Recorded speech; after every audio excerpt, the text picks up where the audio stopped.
ఈ నెల ఎండ్ అనుకుంటున్నాము, కానప్పుడు జూన్లో 100% అవుతుంది.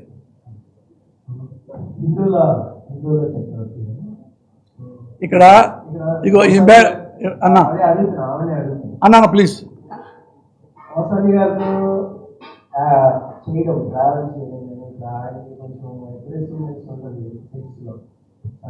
మోస్ట్ ఛాలెంజింగ్ ఏమనిపిస్తుంది? I would need a little bit of translation.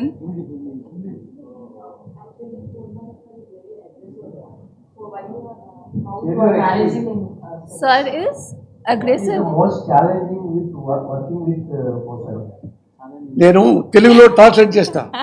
Posani goonda, rowdy, rough and tough, tiff and tiff, నువ్వు ఎలా బతికొచ్చావు?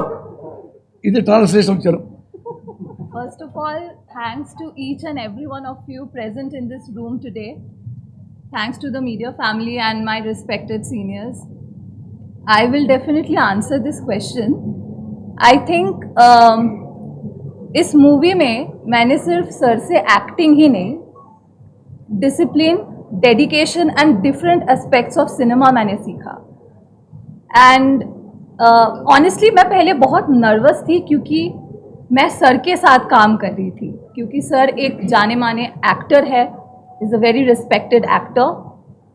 तो जब मैं सर से मिली एंड सर ने मुझे ऑपरेशन अरुणा रेड्डी के बारे में नरेशन दिया, तो ये जो कैरेक्टर है ना Aruna Reddy, I immediately fail in love with Aruna Reddy.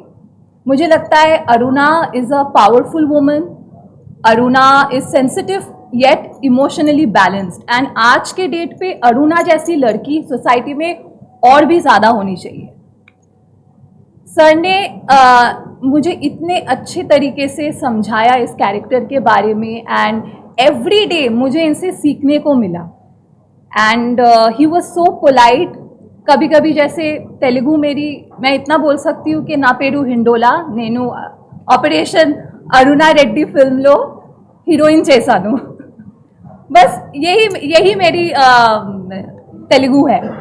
तो सर ने बहुत पेशेंस से मुझे हर एक डायलॉग एक्सप्लेन किया, सर ने बताया, समझाया. फिर मैं उस वो कैरेक्टर के फील लेके फिर मैंने एक्शन किया, अपने डायलॉग डिलीवरी दिया.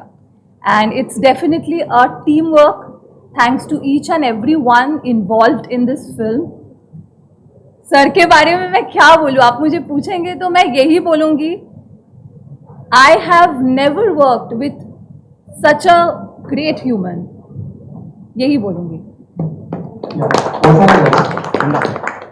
ఫస్ట్ ఆఫ్ ఆల్ కంగ్రాచులేషన్ అండి మీకు. సో యాక్చువల్గా ఈ లుక్ గురించి ఏం చెప్తారు? అలాగే ఇప్పుడు ఓసాని 2.0 అనుకోవచ్చా మేము ఈ సినిమా తర్వాత నుంచి? కంబ్యాక్ అన్న, నేను ఏమనుకున్నానంటే ఫస్ట్లో ఓ మాట అందాం అనుకున్నా, మర్చిపోయా. మీరు చెప్పారు కాబట్టి మళ్ళీ చెప్తున్నా. ఇది నేను కొన్నాళ్ళ లేట్ అయిన తర్వాత ఈ సినిమా చేస్తున్నా. ఎందుకంటే తెలుసు కదా, మీరు మధ్యలో గ్యాప్ 2-3 ఏళ్ళు పాలిటిక్స్ అవి చేసుకున్నాను. మీకు దాచుకునేది ఏం లేదు. ఇప్పుడు సినిమాలు చేస్తున్నాను, ఇది ఫస్ట్ది. అందుకని మీ అందరూ జర్నలిస్టులు నాకు హెల్ప్ చేయండి, నన్ను ఆశీర్వదించండి.